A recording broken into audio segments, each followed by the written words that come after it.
Welcome to sNAPAshots, conversations with professional, practicing, and applied anthropologists.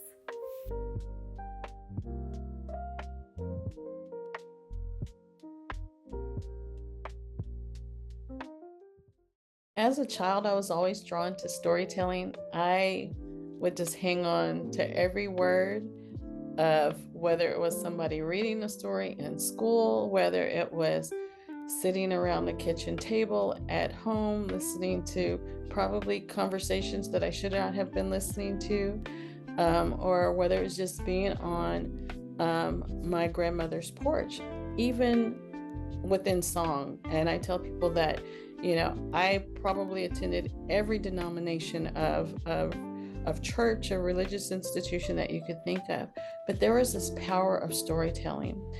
And I grew up understanding that stories were just more than entertainment, and they were lessons, they were histories, they were the ways in which we identify, and that there were survival tools within these stories.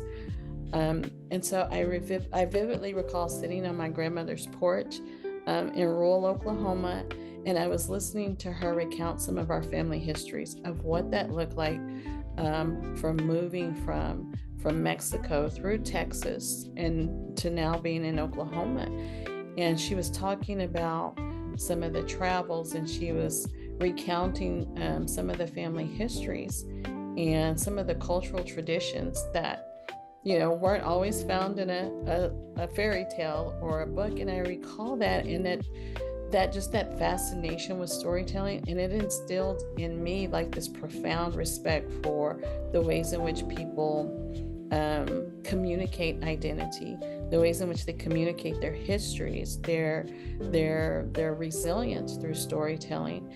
And so now, as both a biocultural anthropologist and an executive director for Texas Folklife, I see my work as a continuation of those childhood lessons, of that power of storytelling, of that documenting and preserving and amplifying voices through story.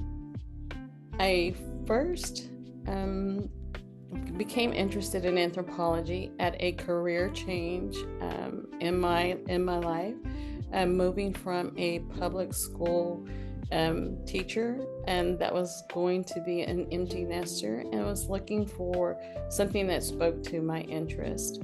I had a deep curiosity about what connects us all as humans, our stories, our struggles, the ways in which we navigate the world. And so my journey kind of began with that. I was reminded of this deep passion and curiosity that I've held about health disparities and what that looked like in underserved communities. And so I wanted to understand not only the structural challenges that existed, but the cultural and historical narratives that shaped health outcomes. And so as I was beginning to think about what a second career would look like, anthropology entered my life, and I've been here ever since. There is, in some ways, an emotional entanglement. And when I think about anthropology and beginning to go out and do field work, and having my mentors or advisors say, this is what field work is like. You're going to go into communities and you're going to document, you're going to observe. But they never told me about sometimes the emotional entanglement that happened. As a practicing anthropologist, I work in communities or am in communities that I learned that this is just not about studying people or studying the cultures. It's about being in relationship with them. And with that, there comes this absence of neutrality sometimes. And that is the one thing that I don't think that I was fully prepared for. I know one of my very first research projects was I wanted to study or go and find out what the health disparities were in an unhoused community. And mentors would say, no, you can't do that. It's dangerous. And I said, well, I'm going to live on the street for 2 weeks in this one particular area in the southern sector of Dallas as an unhoused person. And it was rough. No one would talk to me those very first few days. And I would go back to my mentor and I said, how am I presenting myself? And she was like, well, what are you wearing? And then we would work through these challenges. But over the course of those 2 weeks, I began to develop these relationships and listening to the stories that were being shared with me. And I was able to reflect on some of my own lived experiences. And that is one of the things that I wasn't prepared for then as a very young anthropologist. And even now as a more senior seasoned anthropologist, I'm never fully prepared for the emotional entanglements that sometimes come about from engaging in field work or working in communities. We're trained to observe and analyze cultures with a sense of professional detachment sometimes, but in reality, the stories that we encounter, and the relationships that we build, they often uncover this kind of entanglement or these intertwining experiences that are very relevant within our own lives. I would say that one particular moment stands out. I was doing some field work in rural Oklahoma, and I was working with a group of women that were in this very small rural community. And I was listening to elders recount their stories about midwifery, birth traditions, some of the cultural narratives that related to illnesses. And they were just sharing their rich, very rich narratives about the history and resilience and some of the cultural memory that was there around birthing and birthing practices. And at one point I was listening, and I was really engrossed with what was being shared. And I think at that point I had stopped jotting field notes, and I was listening to one community elder, and she just stopped and she says, well, what are you going to do with our stories? And it kind of like shook me. And I thought about that, and it just wasn't about the documentation. Not only what are you jotting these notes down about, it was what are you going to do with those stories? And it was about responsibility. And it made me realize that anthropology just wasn't about observing and recording. It was very much about reciprocity. It was about ethical engagement. It was about ensuring that communities benefit from the work that was being done. And from that moment on, my approach to anthropology was not only as a discipline, but just as kind of this source of advocacy.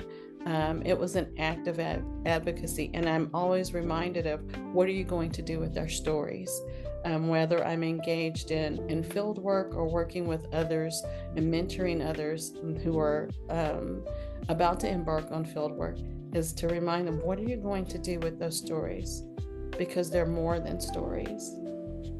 When I think about emerging anthropologists or future anthropologists, my advice to those that are entering this professional setting, that are going to be practicing and applied anthropologists, is really to remain deeply committed to communities that and I say serve because I identify as a servant leader. So remain deeply committed to those communities that you serve. Never lose sight of ethical responsibility. Never, ever. And then when you think about the work that we do as a practicing anthropologist, it's more than just research. It's about reciprocity. It's about advocacy. It's ensuring that cultural narratives are not just documented or observed, that they're valued and that they're sustained. And I would encourage emerging anthropologists, those that are going to be doing applied work, practicing anthropologists, to embrace interdisciplinary collaboration. I know sometimes that's frowned upon, but whether you're working in folklore, like I find myself, the folk and traditional arts with Texas Folklife, or you're working in public health or education or technology or community development, those young anthropologists will find that anthropology is one of the most powerful tools. It's really powerful when it intersects with other fields.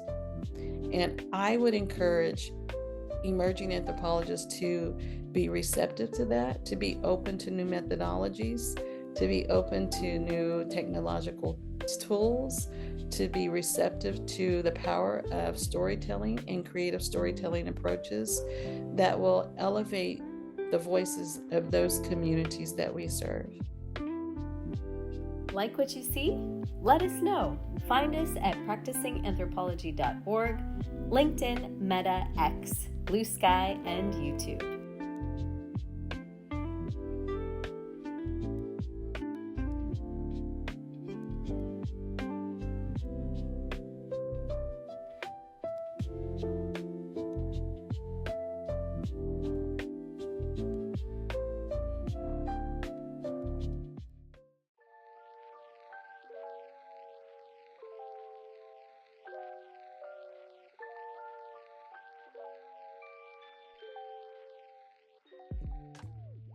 SNAPAshots.